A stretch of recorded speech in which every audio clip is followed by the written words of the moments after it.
Chua ma dai bong sao. Thua ma pak da fan sao. Bong sao fan san jing kiok. Siang ma dai bong sao. Thua ma pak da fan sao.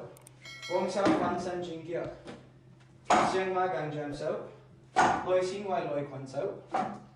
Jing ma kwak sao. Siang chang dai jian. Siang chang jian. Siang jam sao. Siang pao sao. Chua ma loi kwan sao. Chua ma loi kwan sao. Chua ma loi kwan sao. Chua ma jet da jing jian. Jing ma siang loi jet sao. Siang pao sao. Chua ma bong sao. Jiao wai tan da chang dai jian. Kap yai sat dai kiap. Siang ma gang jam sao.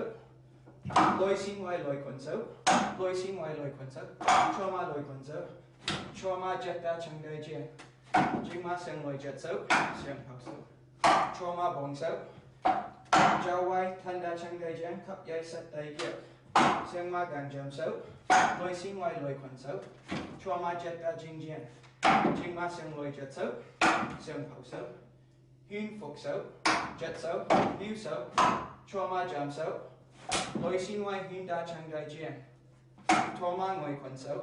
Jing ma po pai jian. Chua ma bong sao. Sit ma po pai jian.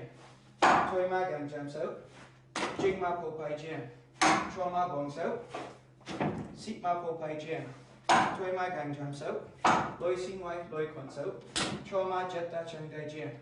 Jing ma siang loi jet sao. Siang pao sao. Huyên phục sao. Jet sao. Liu sao. Chua ma jam sao. Loi xin wai huyên da chang dai jian. Thua ma ngoi kwan sao. Jing ma po pai jian. Chua ma bong sao. Sit ma po pai jian. Thoi ma gang jam sao. Jing ma po pai jian. Chua ma bong sao. Sit ma po pai jian. Thoi ma gang jam sao. Loi xin wai loi kwan sao. Chua ma jet da jing jian. Jing ma siang loi jet sao. Siang pao sao. Chua ma gang jam sao. Chua ma gang jam sao. Chua ma gang jam sao. Chua ma bong sao. Loi xin wai lap fan sao. Loi xin wai jet da chang gang. Jing ma siang loi jet sao. Siang pao sao. Chua ma gang jam sao. Chua ma gang jam sao. Chua ma gang jam sao. Chua ma bong sao. Loi xin wai lap fan sao. Loi xin wai jet da chang gang. Jing ma siang loi jet sao. Siang pao sao. Chua ma bong sao. Jiao wai tan da chang dai jian. Yai hao kiok. Siang ma gang jam sao. Chua ma bong sao. Jiao wai tan da chang dai jian. Yai hao kiok. Siang ma gang jam sao. Loi xin wai loi kwan sao. Chua ma jet da jing jian. Jing ma siang loi jet sao. Siang pao sao. So sick.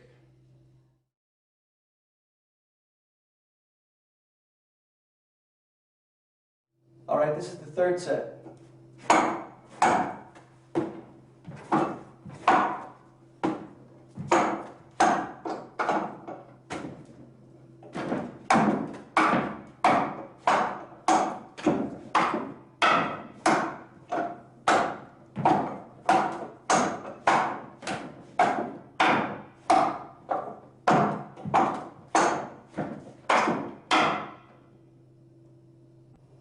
All right, next I'm going to go into the dai bong sao, or low wing arm deflection. The low bong sao. Notice that my wrist is closer to my body than my elbow is. So that's something that's a little bit different than the high bong sao. Your arm is a little bit more collapsed inwards for this. Now, you can be used in a number of different ways. One of the ways that we use it is as a block. Although not as common, sometimes you do have to use it as a block. Let's say, for example, if we were closed and Gavin's jab came in, if I blocked it and punched him here. Now, you know that when I punch him, I like to pull him to the lower line. This pulls him to my hip, gives me the advantage of facing, and it opens the high line. But one disadvantage I have is if Gavin decided to punch me on the lower line right now. You see, because it's open. So this is where I might want to use the dai bong sao. So again, if that same thing happened here, once I punched, I'd use the dai bong. Now, if you try to hit me on the high line, that's where your raising tan da chang dai jian from earlier in the form could be used, along with a number of other things. Now, I like to use dai bong sao myself. I use it more from prior bridge contact than the way I just showed you. What I mean is, if we were open and I had thrown the jab, if Gavin had used jam sao to stop me here, then hooked me open and was going to hit my body, that's where I like to use that dai bong sao from prior bridge contact. And again, if that rear shot came in, that's where I might want to use the raising time. So I like to use a prior bridge contact there. In sticky hands, if Gavin tried to leak from the high line, there, I like to use my Dai Bong Sao again from prior bridge contact to guide him. So I use Dai Bong Sao in that way as well. Alright, another way that I like to use the Dai Bong Sao is to chamber for a fan sao, trapping hand. Now let's say if Gavin had given me the 1-2 and I used a Jeet Gyuk, stop kick. That at the same time as I was kicking him to stop his punch, I was chambering my hand for that grab. See? I went here, chambered in a Dai Bong Sao structure. That gave me more snap in my retrap and hit. Now, one of the other things I like to use it for, let's say we were open and Gavin had stopped my jab with bong and then grab chop. Here, I can use the Dai Bong Sao here as a break to attack his arm while I'm using the lap sao motion. So I can hit his arm with the low bong depending on his position in relation to mine. Now, let's say for example we were closed and he gave me the 1-2 from here and then there from the Biu Jung Sao. Remember I showed you that wrap earlier, that comes from the Dai Bong Sao. It's the same sort of structure. See? There's a couple of other different ways you can go into that. Let's say for example we were open and Gavin gave me this jab here. From Fook Sao here, if I just run next to him, I can go into that Dai Bong Sao as a wrap and get his arm locked up in this way. So this is another way I could take advantage of him with Dai Bong. Alright, next I'm going to talk about the Toma Pak Da Fan Sao motion. So I step, slide, pak, and chop. And you notice that my pak sao is turned at a sideward angle instead of the usual angle. Now that's to help maintain elbow line. See, if I turn my pak sao normal this way, my elbow is going to be stuck way out, and my body's going to be open, and I'm going to be using pure muscle to try to stop it. That's because my body is turned this way. So I'm actually defeating the yin-yang structure. Pak sao is normally a yang motion, would normally be done with this hand. But pak sao can defeat the yin-yang structure, but I need to turn my hand in order to keep my elbow down, to keep from using too much arm muscle, and to keep my chest from tightening up. Then at the same time, I'm chopping or hitting with the yang side. So one of the important lessons is that you can defeat the yin-yang structure, but the strike always takes precedence over the block. You would never do a yin strike and a yang block. You'd be defeating your structure. It'd be impossible to get any kind of power. So that's an important thing that you have to know about that. Now, the Loi Pak Sao itself, the inside Pak Sao, can be used in a number of ways. Let's say, for example, Jim gave me the jab here, and once I've hit here, hit to the body, sometimes I'll slip up and use this as a shoulder trap for things that break the neck. So I'll use a shoulder trap in that way. I'll use the shoulder trap for different types of breaks. If I had gotten the shoulder trap here for the Jing Jian, like that, I'll use it, or Gum Jiang as I showed you, or Chan Jian breaks. So you can use that to hold them. Another way I like to use it is here, once I get that shoulder trap, I use like forearm strikes, either Pao Jian or the inward forearm strike like this, and I use this to brace his shoulder. Now I also use it when I go into a choke here. By pressing his shoulder, it gives me the leverage on his throat. And I could also go into a throw. Keeping the shoulder, if I wanted to, I could dump him on the floor so his head would hit first, because I'm controlling the shoulder. So I'll use it in that way. So there's a number of different ways you might use that. Now, I also use the Loi Pak Sao, the idea here of step sliding and using the Loi Pak to pass a hook. In other words, I try not to meet a hook with force if I can help it. So in a situation where that big hook is coming at my head, I'd rather pass it if I could.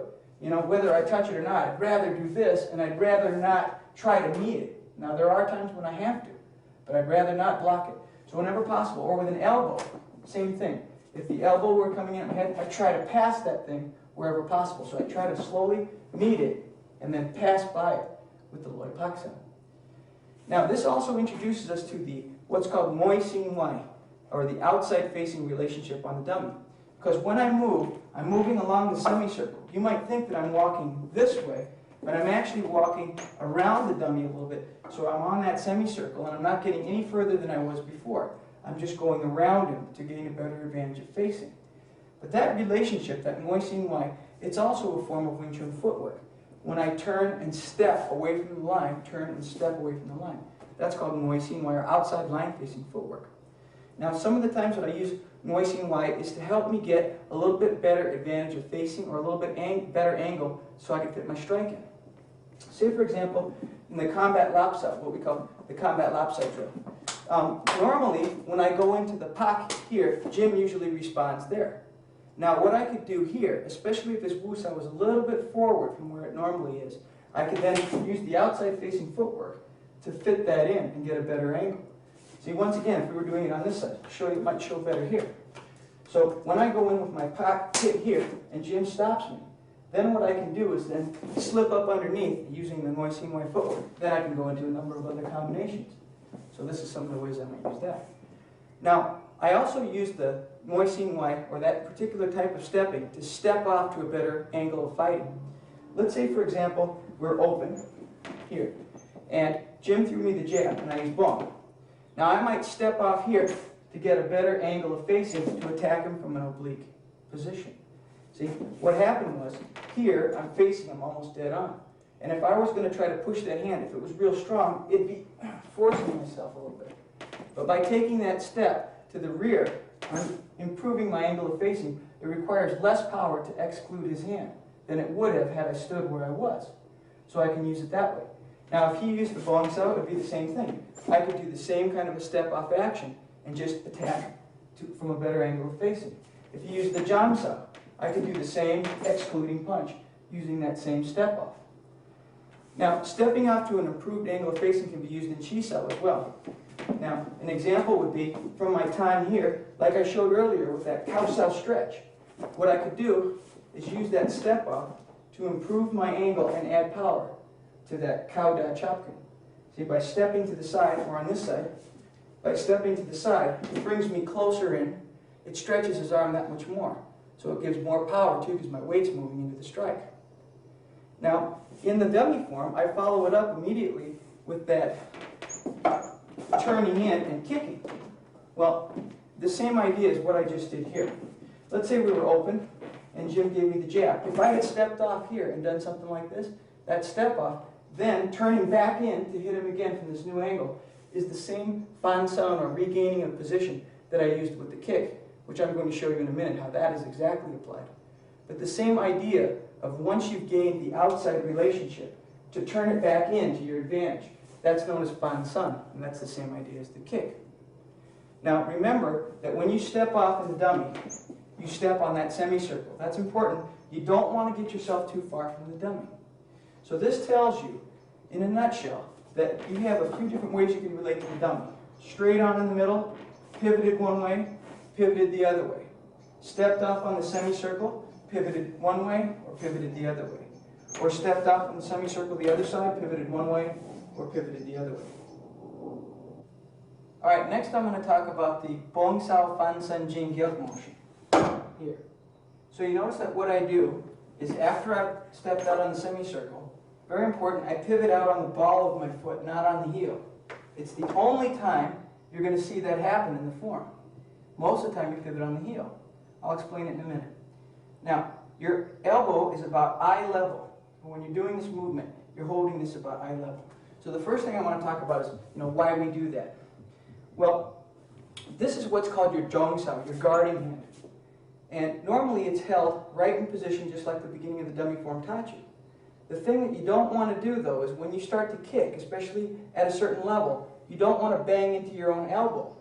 So in a sense, what you're doing is when you kick past a certain level, in order to keep the line clear, and also not to overprotect low and underprotect high, your leg will take care of protecting your body, so your elbow just flips up to protect your face. So the main idea there is zhong sao is flexible. It can be flipped up into a number of positions. In the second half of the dummy form later, I'm going to show you that zhong sao, lan sao is going to become your zhong sao. So depending on what position your body's in, the zhong sao position is adjustable. Now, besides that, it's showing us the idea of the same side block kick, because I'm kicking and blocking on the same side. All right, now this also shows me the idea of blocking and kicking on the same side, because my bong and my kick were both on the same side. Now, where I might use that would be if we were closed and Gavin gave me the 1-2, I might tanda, then bong and kick. So I could follow up in a number of other ways. But the main idea was after my tanda, bong sao jing gyuk, same side, block and kick. And there's the follow-up. So you could use it that way. Now, if we were open, again, if he had thrown the jab and I had bong here, and then diagonal punch, I could turn block kick. And again, what I had done was from position, I stepped off, and I got the oblique angle. Then I turned back in and kicked it from the new angle. And that's really the idea there. So this is an important part of the movement. Now, as I mentioned, you also pivot on the ball of the foot. So when I'm here, I pivot out on the ball of my foot and then kick, rather than pivoting on the heel. That teaches you a very important thing. In certain Wing Chun kicks, you pivot on the ball of the foot for a couple of different reasons. Very similarly to the way I showed you in Chum Kiu, you pivot on the heel. Now, coming back to Chum Kiu theory for a second, just standing there. If I punch and I don't pivot, my fist is just long enough to almost reach Gavin. Now, if I pivot on the ball of the foot, which would be incorrect with my punch would become shorter, and I would be robbing myself of power. I wouldn't want that. So, in a situation like this, I want to pivot on my heel. It actually makes my punch longer than without. Now, in the same way, but working backwards, the pivot on the ball of the foot makes my kick longer. Let me show you. If I'm in position here, let's say, for example, I was going to do a rear leg front kick. Now, if I tried to pivot on the ball of my foot here during the kick, first of all, it's very awkward. You can't really do it. But secondly, what would happen is I'd be making my kick shorter than if I had pivoted on the ball of my foot. Now watch the difference. If I kick and I pivot on the ball of my foot, it actually makes my kick longer. So when I do a series of kicks, like let's say for example a side kick, you can see where pivoting on the ball of the foot actually makes my kick longer. It also gives it the power of the hip turn. So what I want to try to do is kick and pivot on the ball for length. Alright, next I'm going to talk about the Xiang Ma Dai Bong Sao, or falling into the low wing arm deflection. As I talked about before, using Dai Bong Sao to absorb shock power. Let's say, for example, in a situation here where we were open, if I had kicked Jim here and then he went to Pak punch me, again, I would fall and let the descending momentum take away from his attack. Because if I had just stayed stiff and he went to attack me there, it would really make me tense up and it would jerk me forward into a strike. So even after kicking, you have to beware and be ready to let that thing collapse. That's called a sinking bridge application. Now another way that I would use this motion, the sinking bridge on the way down, would be in a position where, for example, if Jim were going to pull, punch, and kick me here. Now what I might want to do is instead of letting him jerk me forward into that pull, punch, kick, is I could let that hand flop down into that sinking bridge motion as I fall. So this is one of the times when I might want to use it there. Alright, next I'm going to talk about that flip into this motion here and then into the Kwak Sao. So you notice that from the Loi Kwan position, I flip up and I sort of snap my elbow in and flip my fingers. Then I turn to the center and go into the double spread. Now first of all, let me talk about that flip into Fuk Sao. In the Chi Sao motion, as you know from watching my previous tape series, I always throw the Fuk Sao at the top. This is designed to throw forward energy into my motion without me having to stiffen up. My arm can stay real relaxed and I throw this. This is partially to destroy his structure and to stay relaxed and at the same time throw energy forward. So what I do when I'm flipping my arm on the dummy form is simulating that throw at the top. Now the Kwak Sao itself, sometimes what I'll do is spread and go into my hits. Another time I might want to use Kwak Sao is I might spread head up and hit. Or in other times I might use the Kwak Sao motion here to spread the kick and then follow up with the hit.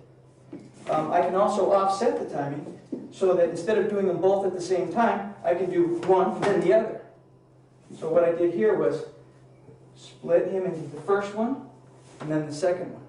So those are all applications for the Kwak Sao motion. Alright, now another way I like to use that same Kwak Sao motion, it would be, say for example we were close and he gave me the 1-2. From using the double pak here, then go into my spread, or again against the 1-2 double pak, headbutt, and then go into the spread the same way that I showed in sticky hands. Alright, next I'm going to talk about going into the Xiang Chang Dai Jian from the Kwak Sao motion. So earlier, I come here, spread, and return to the center with Kwak. Then I go down into the double Chang Dai Jian. Now as I showed in sticky hands just a moment ago, I showed how I could go and do that exact same motion here, Kwak Sao, into the double Chang Dai Jiang as a strike. So you've already seen that as a hit. I also like to use it as an emergency defense. And once in a while what will happen is someone will get me by the back of the neck here, and if he was going to try to knee me in the face, I could use the double Chang Dai Jiang to stop that kick from its source. So when you hit the hips like that, what it does slowly is it stops the hit from its root, and it keeps it from reaching you. So by stopping the shot closer to the source, you don't have to deal with the power of the shot itself. In other words, if I had tried to stop it here, I'd be having to stop the most powerful part of the strike. Whereas by stopping it at its root, you have a lot better chance of stopping it. That would be similar in nature to if you were stopping a hook and you tried to stop it here, you're trying to stop the most powerful part of the hook. Whereas if instead you stop it from the shoulder, you're also reducing the amount of power you need to stop it because you're cutting it off at the source. And that's what you're using your Chang Dai Jiang for. It's, in that respect, it's used like the Po Pai defense against the hook that I'm going to show you a little bit later on in the form. Alright, next I'm going to talk about the circle through up to the double Chang Jiang motion. Mostly I want to talk about the circle through first. Notice how my hands circle up inside. Now there's a couple reasons why I do that. One is I like to circle my hand when I have to hit twice with the same hand. Let's say we're open. If I had done like a jab and Gavin did Chum Sao to stop it here. Now if I want to get around that hand and also add power using the same strike, I'd have to circle my hand. So in other words, from here I circle to run and also to get power. In an occasion where I had hit him straight away like this and I wanted to keep that trap, what I don't want to do is just pull my hand back straight. So sometimes when I'm hitting twice with the same hand, I like to bring it back a little bit with a little bit of a circle for power.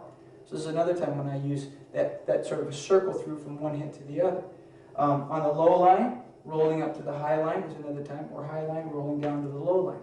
You use that same kind of an idea.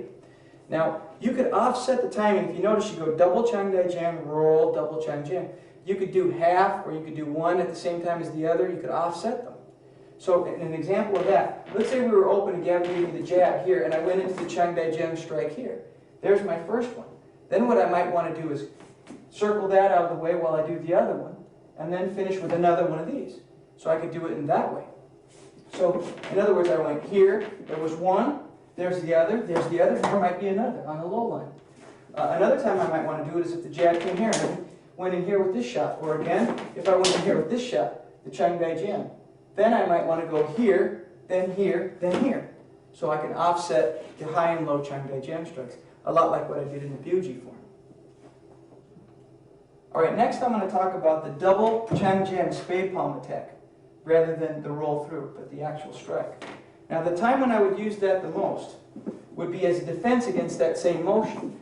So when Jim's trying that same motion on me that I showed a minute ago, I can use the Xiang Chang Jiang motion to thread through, to attack him right through the middle of his motion, or I can use it to run around to the outside of his motion. So either way, the first one slowly, as he spread, I fit through the middle of his spread. And the second one, as I felt him spread, I ran around and went to the hit. Either way, you can use it to defend against that earlier shot. And again, that could happen in single version. Alright, another way I can use the double Chang Jiang is in a situation where I'm hugged in real tight, like in a clinch. I can use it to get underneath and try to break the neck from below with two strikes to the underside of the jaw. Alright, next I'm going to talk about the Xiang Chum Sao, or the double sinking hand motion.